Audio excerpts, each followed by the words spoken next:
Cette question de l'adaptation, soit au théâtre, soit au cinéma, est-ce qu'on pourrait imaginer un équivalent théâtral de Singé Sabo? Au début, et d'une manière, je dois dire, assez banale, assez ordinaire, on nous a proposé d'en faire tout de suite une adaptation théâtrale sous le prétexte que ça se passe presque tout dans un seul lieu. Oui, comme si, alors c'est allé au contraire de la réalité des choses, puisque aujourd'hui, il est beaucoup plus facile d'avoir une multiplicité de lieux au théâtre qu'au cinéma.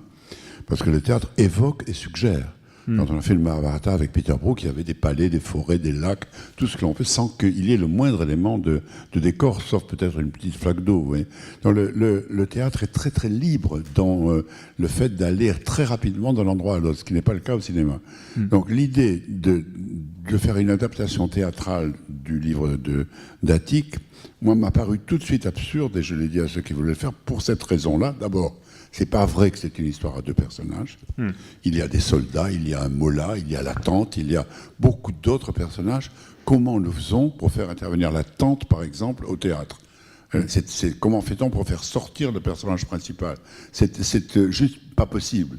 Et d'autre part, ce qu'on va perdre au théâtre, et qui est essentiel dans le film, c'est l'intimité. C'est la proximité. On est très très près des deux personnages. On ne sera jamais aussi près sur une scène de théâtre. C'est juste impossible. C'est très très difficile de faire un gros plan au théâtre.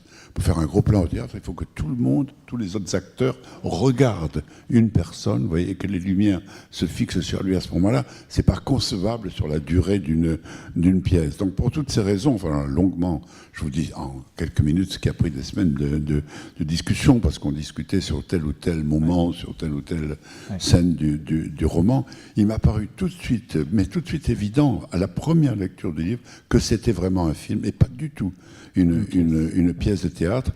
Et aussi, pour toutes ces raisons que je viens de dire, aussi pour le fait que il me semblait, je n'en étais pas sûr au début, vous savez, quand on adapte un livre pour en faire un film, l'essentiel est de changer de langage.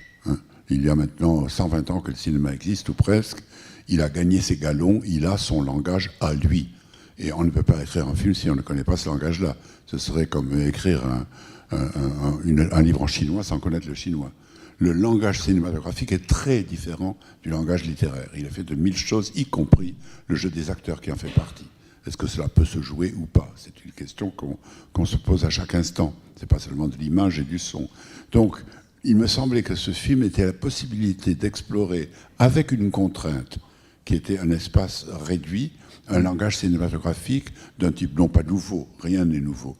Et naturellement, il y a eu des scènes dans l'histoire du cinéma, et dans Bergman en particulier, qui ont été très proches de Singé Sabo, mais qui pouvaient durer comme ça, tout un film avec une montée dramatique presque imperceptible, d'un moment à l'autre, mais réelle, allant jusqu'à l'explosion. Alors c'était ces deux raisons-là.